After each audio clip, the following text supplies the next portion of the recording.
Hello, everyone, and thank you for joining the Alda Kavli Learning Center for our November webinar, Podcasts, A Revolution in Science Communication, sponsored by the Kavli Foundation and American Chemical Society. During this webinar, the Alda Center spoke with three leading science communication podcast hosts about what goes into building an effective podcast. Panel speakers included Ali Ward, host of the Ologies podcast, Ann Chisa, host of the Root of the Science podcast, and One Arpagan, host of the Bald Scientist blog and podcast. This webinar was moderated by Claire Hozovsky, Science Communication Specialist at the Alan Alda Center for Communicating Science. With that, let's move into our first set of questions. I'm going to ask each of the panelists to remove their humble hats for a moment and tell us a little bit about yourselves, your background, and how you got where you are now.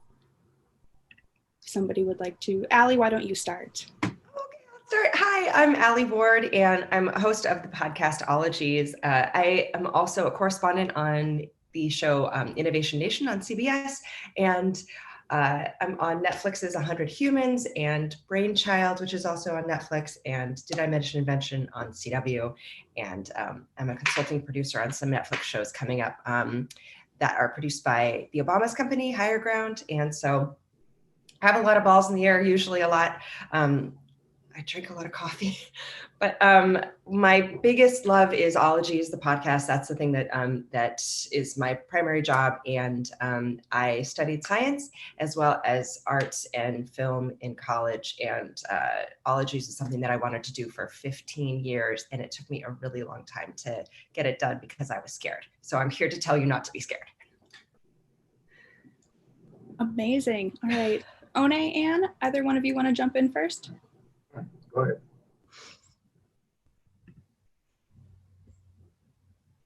One, why don't you go ahead? Oh, okay, sure, I'll go ahead. Okay, hello everyone. My name is One Pagan, not one pagan. I'm having a lot of fun today. I am Puerto Rican, and I'm sorry I don't look like a hot Latino either. So what can I tell you? So I'm a professor of biology at Westchester University in Pennsylvania, and I've been here since 2005.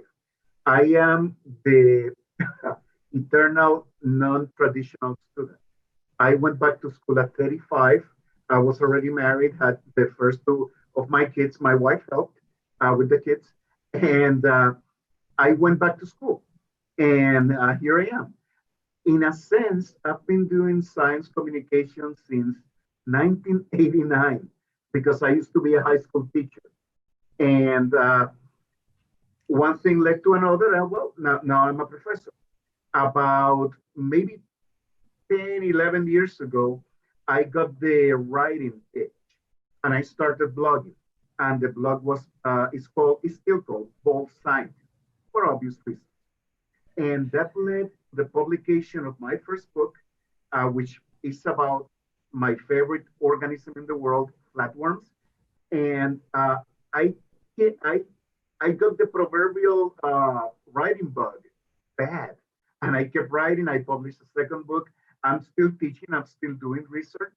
And about maybe a couple of months ago, and it's Ali's fault, I decided to start podcasting because I've been interviewed in several podcasts and I had a lot of fun with it. But Ali's podcast interview was like we say in chemistry, the flashpoint. Okay, everything exploded from there. And I'm also very active on Twitter. And one of my tweets, we tell them, she said, you should have your own podcast. And the light bulb started. Okay, and I'm a newbie at this, and I have to state for the record that, and I have said so before, I am going fanboy with the panel here and with Claire. Thank you so much for inviting me to do this. I really appreciate it. And I hope you have a lot of fun today. Yes, and I mean, thank you all for joining us too. Ann, can you tell us a bit about yourself? Yeah, hi everyone. My name is Ann Chisa. I am originally from Malawi, but I'm now currently based and living in South Africa. I am a PhD student as well. I'm currently doing a PhD in crop science. My work, currently, it's a little bit new. I'm kind of looking at waste, so human waste, and developing fertilizers for the fertilizers so that we can use it in ecological restoration of trees. I'm saying that first because that's the catalyst or why I started podcasting, because I recently finished my master's actually this year. And when I was doing my master's, there was a lot of talk about publishing. But I always felt there was a little bit of a disconnect instead of just publishing papers. But I worked with a lot of rural communities, and I always thought there was a little bit of disconnect in terms of getting the information that we.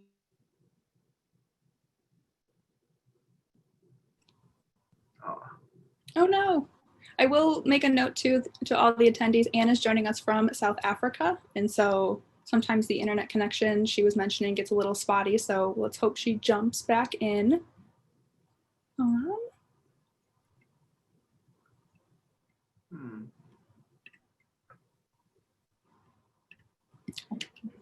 All right. I will reach out to Anne, but first, if I could have either Ali or One talk about their podcast. What is your podcast about? Give us a little kind of your elevator pitch spiel, how long you've been doing episodes and things like that. That would be amazing. We have Anne back. Yay, Anne's back. Awesome. Anne, never mind. Would you like to continue? Sorry about that. I'm so sorry. So I'm going to try and rush it so that I can get to it. But basically, during my master's, I wanted to create something that everyday people could understand the science that we are doing. And I also realized that in terms of the science, we are more than just scientists.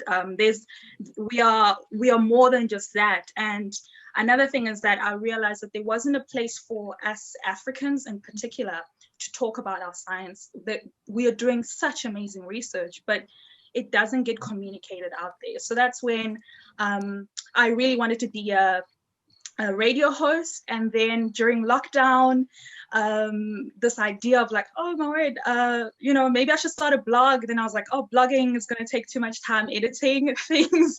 Then I was like, oh, talking, surely that should be easy. Little did I know that there's a whole editing process. But that's when it all started. I'm also really active in terms of pushing this narrative of creating visibility in Africa of scientists. So I'm part of another organization called Visibility STEM Africa, where they profile and they spotlight all of these amazing Africans all over the world in terms of the work that they're doing. Just a shout out, we have a conference at the end of the year, the 12th of December. I will pop in a link in the chat, so if you want to join. With all of that work that I was doing, that's where the podcast started. And during lockdown, I started reaching out to some of my connections there.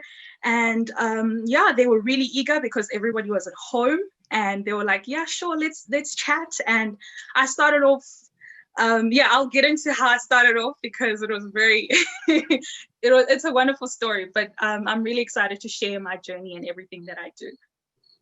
Amazing. Absolutely. Thank you again for all three of you for being here. Let's kind of get into your podcast itself. Could you tell us what your podcast is, what it's about, how long you've been doing it? You kind of mentioned briefly, but how long you've been doing them. And so, Ali, I'll jump back to you. So Ologies is a science podcast. It's about ologies. So if something ends in an ology, I will cover it. I haven't done astrology or apologies yet, although April Fool's Day episodes for astrology could work. But so it's a different ology every episode and a different ologist. And so we do a deep dive. I have typically one ologist on per episode, and my aim with it was to really kind of put that scientist on a pedestal and have us fall in love with them the way that we do singers and musicians and stuff. I just feel like there's so many scientists doing great work that we don't fawn over and gawk at enough. So I wanted to really make them the star of the show. I had this idea after seeing a list of ologies in 2002 on the internet. I wanted to write a book about it or something. And I always put it on the back burner because it was like, had my whole heart. It was like the one that got away. It was like the idea I always wanted to do. I decided to do it as a podcast in 2016. And then I recorded like 5-6 interviews and did not know what to do with it. I could not crack it. And I didn't want to release it and have it not be right. And so it took me about 9 months of tinkering with format before I finally feel like I was like, wrap my brain around it. And so I get it. I completely get it. It's the other thing is anyone who thinks that making a podcast is going to be like, all I got to do is talk and upload. It's a little more than that. So have an idea that you really, really love, because you're going to be spending a lot of time with it. And I love ology so much. It is so much work, but it's my favorite job I've ever had. So really get an idea that gives you butterflies is my big advice. Love it. Thank you. And thank you for just kind of mentioning the time before the actual podcast comes out, that there's months and months of preparation behind that. One, can you talk about The Bald Scientist a little bit more? First, I'm a proud poet. Is that how you say it? I am a planariologist, as Ali called me. So, in terms of my podcast, we talk about science from the factual to the fictional, and sometimes a bit of both. Okay? So, it's about stories in a way, something that gets me going, as Ali said, and I cannot wait to tell the world about it. That's pretty much the way I envision it. And I've done maybe like 5 or 6 episodes so far, and it's been well received. And the first few episodes were horrendous because I'm no broadcaster. I knew nothing about editing or nothing like that. There's two. May I do shout outs? Okay. So, because so many people help me out, but particularly the host of Just the Zoo of Us podcast and the Mad Scientist podcast, I spent phone calls and Zoom calls and whatnot. They were explaining me the basics and everything, and they helped me make that happen. Okay. But as Ali said, it's a lot of work. It's a lot of work. And you better like it. You better like it, because if you don't, it's going to be very uphill for you to make it happen. Thank you. And Anne, I saw you dropped off momentarily, but could you tell us about the root of the science, please?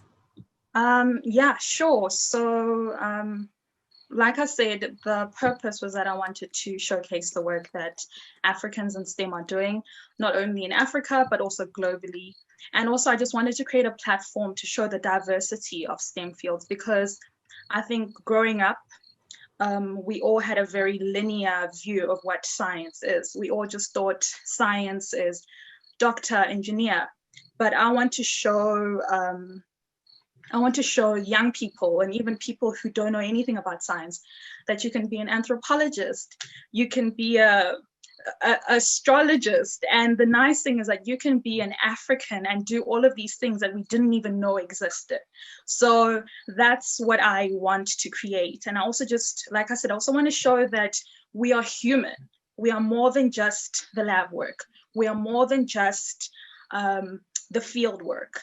And another important thing is that I also wanted to create like a community, because I think sometimes in research you feel very alone, and you don't really get to talk to other people. So I want us to have these conversations. That's the main thing. I want us to have conversations, some of the struggles that we face as African as a whole, and how you overcome them, and just give somebody sort of like a blueprint for that. And the big dream is to create a platform where it can be a premier place for Africans in STEM to talk about it, because I feel like there's so many shows that are showcasing other things, but there's nothing that's kind of showing the work that's being done. But just in contrast to what Ali said with hers, that it took her 9 months, for me, I just dived in. Like, I didn't think too much. I didn't have the equipment. I didn't even know how to edit. I didn't even know what I was doing, because in South Africa, podcasting is not so huge yet. It's picking up.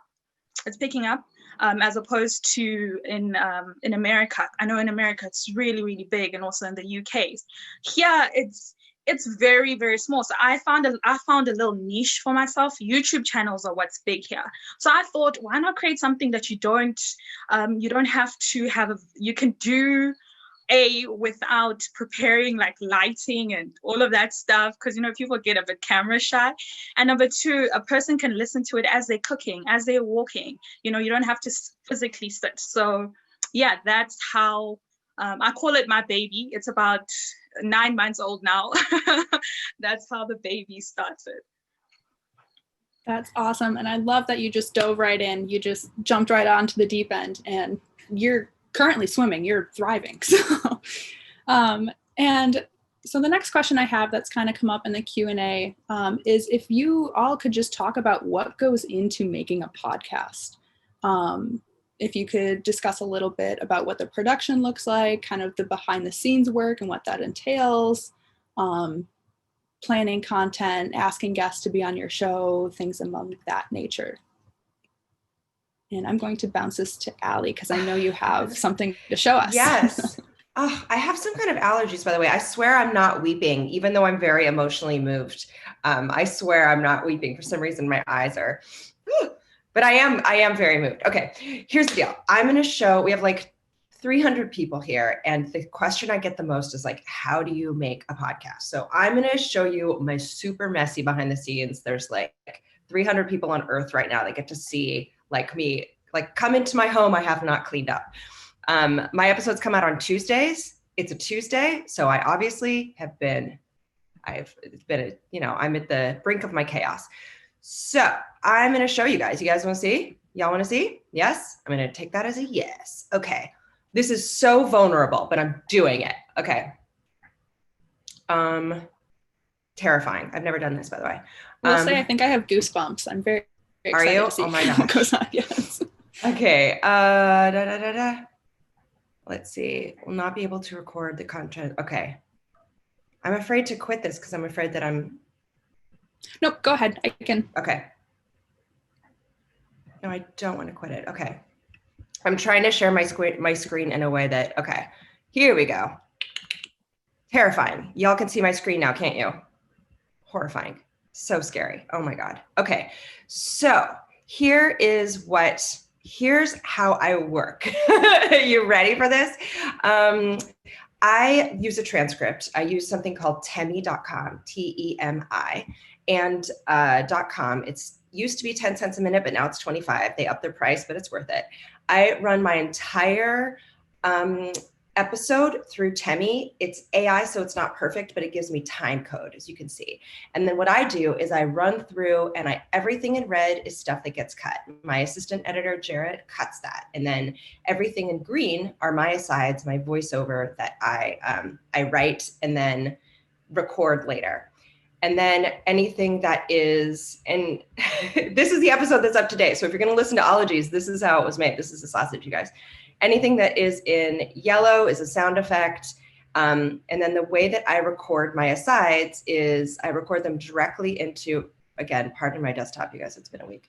The way that I record, you see these here, this is an audio track of, this gray one is what my asides look like. And if you're recording voiceover and you need to separate the takes, I do a clap. And then these little spikes you're seeing are the claps. So that I know, okay, this is aside, this is my intro. Here's aside 1, here's aside 2, here's aside 3, da, da, da, da. And so that is kind of the nuts and bolts of how I put it together. And the reason why it took me 9 months to make the podcast is because I had been a writer and a journalist, and my brain, we all are used to structuring emails and papers and stuff. We see it, we stop, we put this here. But when you're making an audio format, it's really hard to make that transition when you recorded an hour of stuff and you have no idea what you said, when you said it, if you said it weird. So the investment of $20 or whatever an episode is a lot, but to get that transcript and be able to see if you need to cut something, you know exactly where the time code is at. So having that transcript is what helped me make ologies, because then I could see it as an article, or I could see it as something that I could tinker with. So yeah, so that's how the sausage gets made. I hope that's helpful. And I record using, right now I used to record on a Zoom, which is not this Zoom, it's a totally different Zoom, but it's a little recorder. I no longer use it because I don't record in person anymore, because 2020. So I use a site called Cast, and it's TryCast, T-R-Y, cast.com. And 2 people log into it, they chit chat, and then it records the audio clean on both sides and then sends you 2 files. So you have really clean audio. You don't have any drops or anything. If you have drops while you're recording, it's fine because it's recording it natively. And then I have clean audio both sides. That's what I use to record. And I use a Shure SM58 mic, which is about $100, but you can get a knockoff that's a Behringer that's about $20. And I use that. That's an XLR, but it goes straight into your USB if you get a converter, or you can get a USB mic for a lot cheaper if you don't want to make the investment of an XLR mic into a USB. So I hope that helps. That took me about 7 months to learn all of that. So I hope like 3 minutes. I hope I didn't make it any more confusing, but for anyone looking to start a podcast that just like doesn't know how to wrap their brain around it, that helped me so much. So hope that helps. Yeah, thank you for showing that. And you're getting just shout outs and praise in the Q&A. Thank you for being vulnerable. Thank you for showing that side of the podcast. Good. Anne, I would love if you could talk about when it comes to creating a podcast, how do you seek out guests? How do you think about topics, things among that nature? Sure, go ahead. Okay. Oh, it looks like your mic's cutting out a little bit, One. If you move closer to the computer, does that help at all? Okay. How about that? A little. How about that? Is there an external mic by chance that you have on hand, or that one?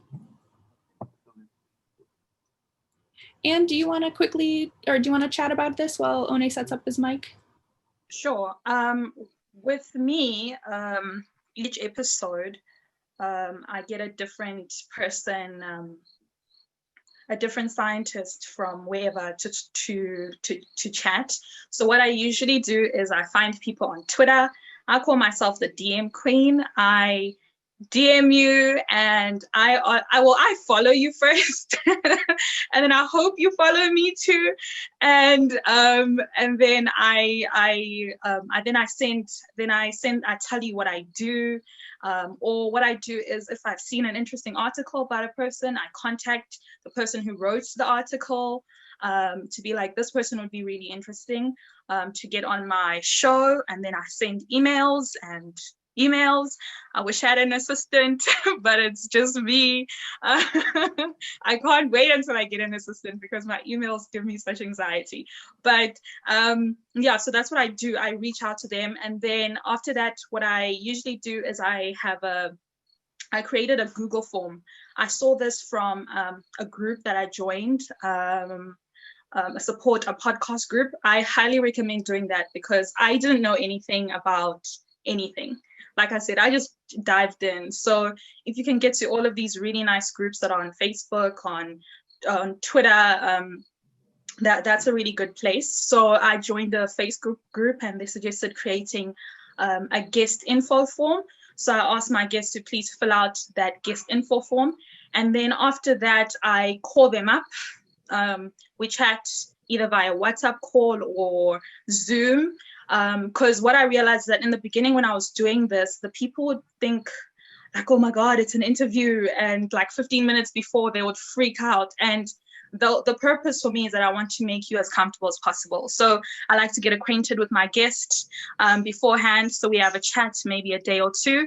Then I send them through an outline that I create so that they know sort of what we're going to talk about. I do give a disclaimer that it's not 100% like we're going to stick to the script, but I think some people are really comfortable in knowing that they kind of have an idea instead of just going in blind. And then I record also mine on Zoom, and we have a conversation. I did Skype initially, but then, not a lot of people had Skype. And it was such a hassle, like asking people to download Skype. And then I tried Zencastr as well, which was also pretty good, that I used to record. But with Zoom, it seems to be very simple. It also gives you the opportunity to have 2 separate audio tracks, and you can merge those and record. So that's how I get my guests and we start the recording process. Amazing. Thank you for sharing that. One, what do you do? What happens in your world? Okay, so let's see. Can you hear me now a little better? Perfect. All right, so I don't have guests in my podcast yet, but I have invited a couple, and I have lined up 3 great interviews. Thank you, Ali, because I'm going to use the podcast thing because I'm terrified to edit it and all this type of thing. So I have a lot of ideas that I want to develop, but especially it's about keeping people entertained. And at the same time, if they can learn a thing or two, that would be awesome. That is the goal. I love that goal by all means. I have a question from the audience here that asks, when you yourselves and or your guests are coming on, how do you keep yourself relaxed? How do you keep them relaxed? Things among that nature. What do you tell yourself and others who will be on your podcast to just, what little advice tips do you give them? Anybody could take this one too. Go ahead. That's a great question. Here's the advice that I have to give myself, and I think any podcaster or any guest on a podcast, this is helpful.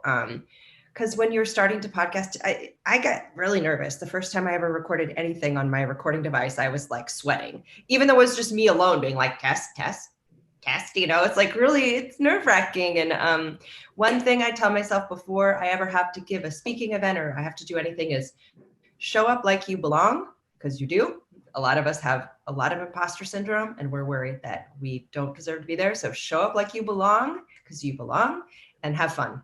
I think that sometimes our goals are, I have to nail this, I have to sound smart, I have to and we're so focused on being perfect that we forget to have fun.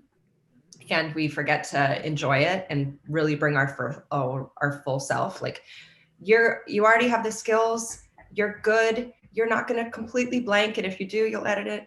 But having fun is just, when you put that at the top of your to-do list during a conversation, you really can stop focusing on the be perfect part. So show up like you belong, have fun. And if you ever have to host something, bring the same kind of energy you would to a dinner party. You wouldn't go into a dinner party saying, "Hi, I'm Allie, and I'd like to tell you a little bit about my lawnmower I just bought," but you also wouldn't be like, well, whatever, So somewhere in the middle, there's dinner party energy where you're having fun, you're asking questions, you're casual, but you're not slovenly. And so dinner party energy, show up like you belong and have fun. And if your guest is ever feeling a little bit stiff, ask a human question. Think about what will bring out the human in them. Ask about a time, that's one reason why I ask, are there any movies that really get it wrong? Because you're not going to get an answer like, the following movies get it wrong. They're usually like, oh, you know what I hate? And that's when they come out of their exuvia, their exoskeleton, and then they're like their full self. So ask them just human questions. They're not there to defend a PhD, and that's not what you want to hear anyway. So chit chat. I hope that helps. Very much so, by all means. And One, are there any other input? She said it all. Yeah. I know, it was so well said. I would just like to add, for me, what I used to do in the beginning, it sounds so dumb, But before an interview, because I'd get so nervous, I would literally just do like 10 star jumps and get the blood like rolling and like find what works for you. Now, currently, it's a song that I listen to. So like get yourself in the zone. And because I think about it, like, you know, like athletes have that thing that they do before they do a match. So that's how I see this podcasting thing. It's my thing. This is my happy place. This is where I perform the greatest. So whatever needs to be that, like, even if it means call somebody who will hype you up. Like if you have a hype man on the side, call them up and be like, yo, I'm about to interview, what do you need to do? So I think you do that. And also just to, with regards to the guest, I also have like a question where I always go like, before we get into the science and everything that you do, you know, give them like a what do you call it, an icebreaker, be it like what you call those word association games, or talk about what their interests are away from anything else. So just, and then, you know, or like dog or cat, like what is your favorite thing? Because, you know, that's going to give like a like a little bit of an opinion, and then you chat on that. And then once you get there, you can actually even hear the person breathe a little bit better, and they're like, yes, I'm ready for this interview. So yeah, that's how I do. That's amazing. Thank you.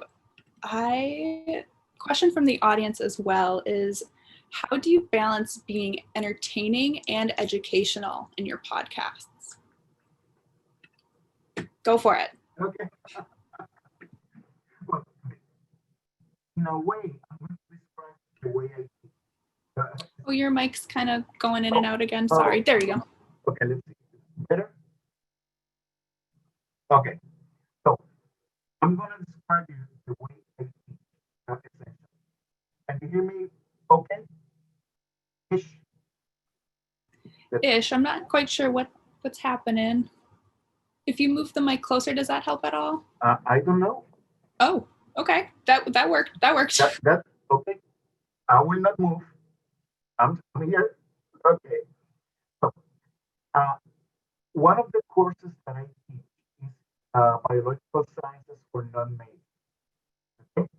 And in pre-COVID times, it used to be at 8 a.m. in the morning. Can you imagine how hard is it to retain the attention of a non-science major at 8 a.m. in the morning? Now, okay, I'm barely awake myself. All right. So this is what I do. I warn them beforehand of three things. First, I'm a dad, and I love telling bad jokes. Okay. So, second, life's too short to be all grumpy. Okay, so I hope everybody agrees with me on that. But the main reason why I'm a little bit of a clown in my lecture is that everybody, especially nowadays, it's a condition to a few minutes of close attention followed by distraction. Okay, a text, a commercial, something like that. Correct? So when I see a significant portion of my audience that is not quite there, if you know what I mean, I crack a stupid joke. I've been known to do a little dance and everything. Everybody gives me a courtesy laugh, a couple of groans and whatnot, and I enjoy it. But then their attention is reset, so they can come back, as it were. Right? Imagine doing that to a computer. And that's essentially what a podcast is about. And actually, when my university went fully online, I got the practice because I felt very weird lecturing to a laptop. Okay, so and that's why you have to be a little bit more creative in a podcast because they're not looking at you. So you have to be time your comedic interludes very carefully. And mine are scripted, actually. And Sometimes I actually record the bloopers and I put them at the end of my podcast. And last night, actually on Twitter, I put a little video that I just say hello and things like that. And then I posted the blooper. And it was followed by the beautiful laugh of my wife because she was recording me at the time. So it's again a balance between being entertaining, not bore them, and try to uh, oh, keep their attention for as much as we can. All right? Because that's the nature of the beast. We get distracted. Right? I hope that helps. Yes, very much so. And I kind of follow-up question to this too is, are there any principles of storytelling that you use to kind of help balance entertainment and educational formats? I'm so happy you asked that. Okay. That's kind of, it's a good follow-up because people like stories. Okay? If I'm going to talk about the discovery of DNA by Watson and Crick and whatnot, okay, that's true and whatever, but I go to something called the gossip test. Okay? And everybody likes gossip. Nobody likes to admit it, but everybody likes gossip. All right? So when I teach or when I talk about the discovery of DNA structure and whatnot, I tell them the story of Rosalind Franklin and how Watson who saw the X-ray, in a little semi, not very. Let's just leave it there. But you know what I mean, okay? I intersperse a little bit of gossip, and science is full of that.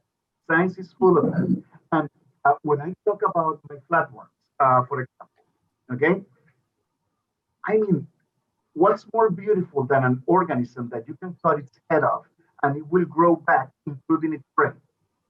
Okay, so and that's the main thing. You tell people stories, a beginning with a plot, and a turning point or to an exciting end. Okay, and hopefully, if you can add a little bit of I don't know, oh brother, I'm blanking out. Ali, pray for me. I'm blanking. Stakes, suspense. Add a little bit of swear words. That's good, but I mean, okay.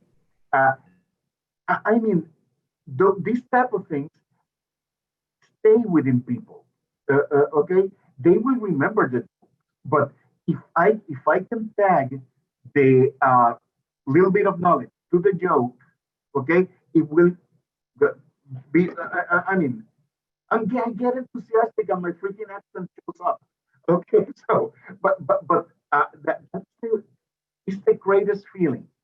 Okay, to be able to know that the people are getting what you're trying to teach. Okay, and that's kind of how I do it. That's great. I've heard episodes of you speaking about your flatworms, and oh my gosh, the way that you tell that story is incredible, and you clearly had lots. I love it. There's more coming. Oh gosh. And I would love to hear, we would love to hear when because your podcast is about telling the stories of African Americans in STEM. Could you talk about kind of just when there's a story that comes out, how are you able, when you pick a guest, how are you able to kind of take that storyline and find that narrative from there? Yeah, sure. So I first have to add that when I first started, I didn't quite know the direction which my show was gonna go into. I just thought we're just gonna talk about the science and then that's it. But there was one particular guest, I think, that was when I was doing 2 episodes a week. It was crazy. I don't do that anymore. I've learned I only do 1. But there was one who started talking about her story, and she got very real, like really real and very open and vulnerable. And then I realized this is it. this is what I want to do. I want to tell the story element of it.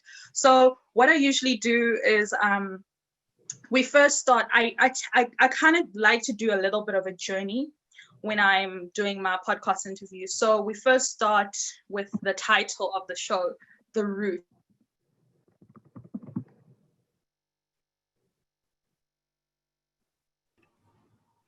Oh, let's see. Give a second or two and she might come back. This is all part of the journey, folks. I will say. This is how the anticipation. Suspense in a narrative. I will say, as we wait for her to unfreeze, I've seen a lot of questions. People say, how do I get it from a podcast into the world? And one thing I tell a lot of people is, my boyfriend, Jarrett, is also a podcast editor. He's become a podcast editor. He has his own podcast too called My Good Bad Brain, but he uses Acast and he recommends that a lot. I use a different platform because of the advertiser network that I'm on, but Acast is a great resource for getting your podcast from your computer to the world. She's back. Okay. I'm so sorry about my internet. Okay. Yeah. So what I said is we start with the root. So we start with the beginning, how they actually got there. Then we kind of journey through their journey in the science thing. And then I start to get a little bit more personal with them. I ask them a little bit more of the difficult questions. Sort of, we talk about your mental health. We talk about how as a scientist you dealt with that. But I've realized that it's different with each guest because everybody's got a different story. So I don't know how to do it, how I do. I don't really have the answer, but it's just a little bit intuitive. I pick off with one particular thing. You have to listen. That's another important thing that I have to say, that you really have to listen to what your guests are saying. Of course, sometimes you do nod off a little bit, but there are moments that you have to listen so that you can kind of carry on that conversation to the next part. Because I think that's the beauty of a really great host, where it's not just like disjointed questions, it's or an interview rather. So you kind of have to listen to, okay, you said this, how does that kind of reflect with that? So, yeah, to be quite honest, I don't know how I do it. It's just, it's just intuitive. And I think I really just love talking with people anyway, generally. So if you're good with people and you're good with talking with people, then I think an interview sort of based podcast would be really good. But if that's not your strong point, then maybe you can do a solo sort of podcast. I think you have to look at the type of your talents, and then kind of see, like, because I know there's different types of podcasts. What are you into, and how can that create your podcast? Because if you don't really like talking to people, then an interview thing will not work. But if you like to tell a story, you can tell a story on your own and you can be engaging. So yeah, I think one has to.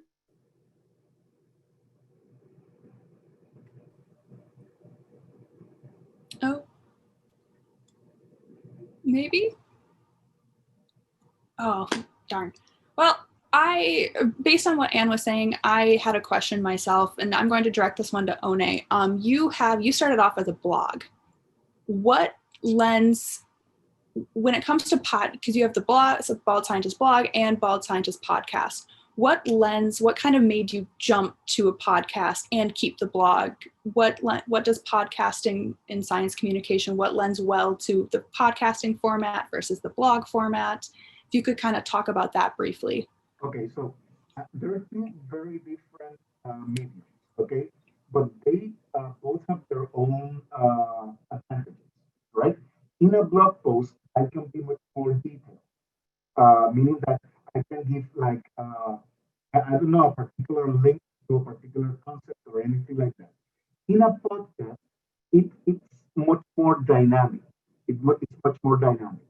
And I oftentimes direct my listeners to an article in the blog or to one of my books, which is a book is essentially a very long blog post in a way.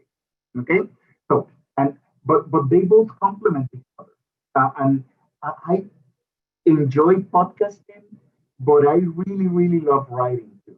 and I didn't want to let the blog go. Make sense? Makes complete sense, and I'm really happy that you're able to keep both and keep both formats kind of thriving in each their individual way. Question from the audience, and I'm going to direct this to Ali, but One and Anne, please chime in. Yeah. Let me lower my blinds, but I don't want to the glare. No worries. Ali, if you could talk about the different business models behind podcasts, Yes. Please. Absolutely. I saw that in the chat, and everyone's like, okay, it's a lot of work. Why would you do it if it doesn't make you money? Anonymous attendee, I love that. Like, not to be too crass, but how do you monetize this? How is this my job? Okay. When I first started podcasting, I freaked out at spending $250 on my Zoom recorder. I was like, what have I done? What have I done? What have I done? I could have freaked out. It was the best $250 I've ever spent in my life. The Ologies podcast, a lot of people, because I work for Netflix, I work for CBS, people think that Ologies is my hobby and it's like something I tinker with in the garage. And a lot of people don't realize that it's my primary job in terms of monetizing. Like it pays my bills. And I'm so lucky for that. And I didn't realize that when I started it, that was possible. I thought it was much more of a hobby. Here's how you monetize it. I started on Patreon. Patreon is amazing. I love Patreon. Patreon is so revolutionary in the way that it lets people directly support creators. Because instead of getting ears to listen and then buy products and then the corporations pay you a sliver for talking about them, Patreon allows you to be directly funded by the people that love your work the most. And, I set my threshold really low. It's $1 a month. That lets you ask questions. And you don't need that many people to support you in that way in order for you to recover your costs and to make a little bit of money for your effort. Patreon is amazing. Don't think about Patreon as a GoFundMe, as a, can you donate to me because I really need this? Think about it as an additional service you're providing. Like, for this amount, I'm going to give you this. So if you approach it like someone who's like, thank you, people don't feel like they get the same kind of value. So you have to value yourself and be like, hey, you want to see behind the scene photos? Jump on in, man. So Patreon's amazing. Once you get to about 50,000 downloads per episode, and there are different ad companies that will do this at a lower threshold, like 15,000 downloads an episode, but typically 50,000 is where advertising agencies will then say, okay, let's play ball. And you get paid, once you get up to that threshold and above, you get paid on a CPM. So that's cost per 1,000. The M stands for 1,000 because Roman numerals. So an advertisement usually is like between 18 to 30 CPM. That means $18 to $30 per 1,000 listeners. So if you have 100,000 listeners, multiply 18, somewhere in the realm of $22, let's say, times that 100,000 listeners, that's how much you get paid for a 60-second ad. That is how podcasts are monetized. Typically, if you're on an ad network, there's a 50-50 split. The ad network takes 50% of that. You get 50% as a creator. And then if you have editors or people, then obviously you parse that out and you're paying everyone. So you can have a big audience and go that way, or you can just do Patreon. I do both because I started on Patreon. Advertising companies wouldn't even deal with me because I was too small. And they were like, get back to us when you grow a little bit. And I did grow, and then they were ready to play some ball. But the way that I reconcile having both a Patreon and an ad base is I offer extra stuff to patrons. You can ask questions. I say your name on the show. I do live streams with them. I love my patrons. I love them. I wish I could hug every single one of them. They are like my lifeblood. And then with the ad revenue, I started donating to a different cause of the ologist's choosing because I was obviously starting to make more money. So I wanted to redistribute that. And so that's how I do both. Also, again, to recoup your cost, what I would do is I started writing down every cent I spent on the podcast when I started. That way I knew how far I was getting into it. Okay, I paid an editor $200 to help me with this. I put it on my ledger. That way I had a goal. I saw, okay, I'd spent, $2,500 like getting this podcast. So it made me really motivated to make it grow more because I was like, I want to recoup these costs. And so Patreon is a great way to do it. Another question people are asking is, how do you grow your audience? Twitter, Instagram, hashtags are great for that. And I think one way I grew really gradually in my first couple episodes compared to where I'm at now. I thought if I don't hit immediately, then it's over for me, but it really grew pretty gradually. The best thing you can do to promote your podcast, though, is be on other people's podcasts. That is where podcast listeners are. They're already on the app. They're already doing their dishes listening. If you're a guest on somebody else's, they go, oh, I like this person. And then they follow yours. You don't have to convert anyone from a non-podcast listener to a podcast listener. And I'm just talking fast to cram all of this at you because this is like, I have this like little satchel of goblin knowledge that I'm like, here's what I've collected for us. So be on other people's podcasts. Don't be afraid to reach out to people and say, hey, I love your podcast. I'd love to be a guest. A lot of times you're afraid of like asking for an invite to a birthday party, but trust me, podcast hosts will be like, sweet, great. That's one less DM I have to slide into, which I also, Annie, I'm with you. I'm like DM queen. I am like one of your subjects. Same way. The other thing is if you're going to cold email someone to ask them to be on your podcast and you're nervous about it, one thing that really helps is have a signature in your email. So it's not just like, hey, will you be on my podcast? Love, Jason. It's like, if you have a signature being like, who are you? What are you about? It definitely lets people know that like you're showing up, professionally. So yes, that is some of my goblin knowledge. Amazing. Absolutely. And I will throw out there that this is recorded. So everybody who's attending now and in future, if you ever want to access this information again, please just watch the recording. It will be available after the webinar itself. I'm going to, another question that I saw kind of come up frequently in the Q&A is just, how do you choose where you host your podcast? What different platforms? And then you talked a little bit about promotion itself, but just kind of that whole, the podcast, the episode's finished, where does it go? How do you choose in that realm? And I would like to actually talk with Anne about this one, if possible.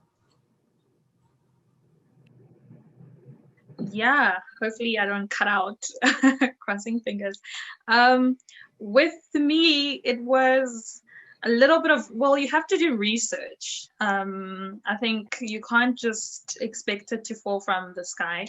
I use Buzzsprout. That's what I use. I use it and I use the paid version of it because there's different categories. Well, I first started with the free one when I was still like, I don't know if I'm really doing this for real. So I first did the free version. I mean, there's so many others that have come out now, but in terms of the Facebook groups that I joined, that was one that was that in Lisbon, I think, was one that was being highly recommended a lot. So I just had to pick one, and I picked Buzzsprout.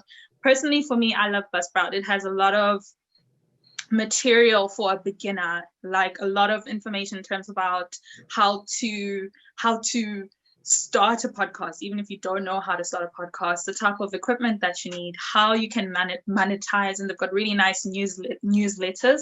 So yeah, that's how I chose it, with reading online, the give and takes, and also the nice thing with Buzzsprout that I liked was that it gives you an hour allowance and not like a megabyte or something like that. So if I know that I'm going to record for 3 hours, well, if I'm going to upload rather 2 episodes a week and they are 30-minute episodes, I know that in a month I need X amount of time. So it was easier for me to really know and to choose my plan.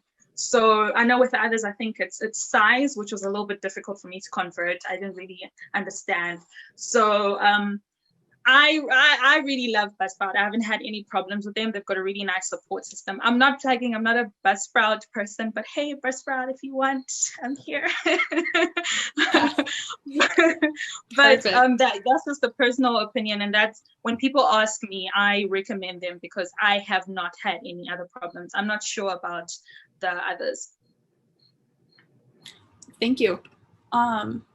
Kind of the last question that I have for each of you here is thinking back to putting yourselves in a whole different shoe of kind of when you were just first starting out in the SciComm podcast realm, what piece of advice would you tell your past self and the attendees who are in this webinar today? I'm going to start with One. Start slow. Can you hear me? Okay, can you hear me? Okay. Are we good? Okay, so start slow, start small. Don't be afraid to ask questions. Please remember that I'm just reiterating what Ali said. If you never ask, the answer will always be no. Okay, and what's the worst that can happen? They can ignore you. They can well, tell you to get lost. Well, you go to the next person who can help you. That I mean, and the world is yours. That's one of the beauties of this medium. Beautiful, very well said. Ali, what would you say? Oh, I would encourage myself to have started earlier. And one thing that I never realized would be so rewarding about making a podcast is, as someone who's worked in TV and who's worked as a journalist for newspapers, with a podcast, it is so direct and it is an avenue where you can absolutely be yourself. And this podcast has helped me understand myself better. It's helped me accept myself better. I realized I could be myself and be vulnerable and unfiltered and accepted. And I could ask questions without shame. I can be goofy. I can make kind of dirty jokes if I want to. It's embarrassing that my mom listens, but that's another topic. I literally had to be like, Mom, please don't listen to this week's episode. It's about orangutan sex. Please don't listen to it. I talk about boners. Please don't listen to it. But you know, it's really an avenue where you don't have editors. You don't have TV executives who are going to script stuff you wouldn't say. You can really be yourself, and consider that the strength of a podcast. Don't try to sound like other podcasters if that doesn't feel natural to you. If you bring your whole self to the podcast, vulnerable, you know, warts and all, that is what listeners really connect with. You're in their ears. You don't have to fake anything. The less you fake it, the better. The more real you are, the better. And you'll really start to accept yourself over time. So don't feel like you have to be a certain person to podcast. Whoever you are is perfect. Podcast as that person is my advice to other people and to my past self. Be weird. Stay true to you. I love that message. Anne. Yeah, well, for me, I would also just like to emphasize that don't be afraid to start. Don't be afraid to be bad at it in the beginning. Like, you're not meant to be perfect in the beginning. I cringe at my very early episodes. I don't even want to listen to it. But I think it's a really good way for you. You can only get better by doing it. And you can only get better by listening to some of the feedback from other people who tell you like, oh, yeah, maybe you were talking too fast in your introduction, or like breathe when you're narrating, like small little things. Like, don't be afraid to have a bad episode. And sometimes the bad episodes are usually the ones that are really good, which is so weird because I've had that so many times. So don't be afraid of those bad episodes. And another most important thing, I feel like as people, we all have that thing, you know, where it's how, like, there's a thing that you always want to do, and it just keeps on creeping and creeping and creeping.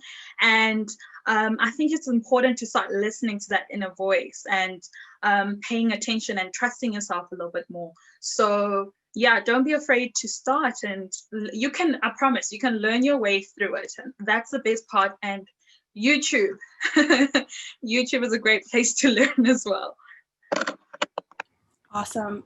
Well, thank you all so much for being here with us today. And thank you for all your wise words and just encouragement.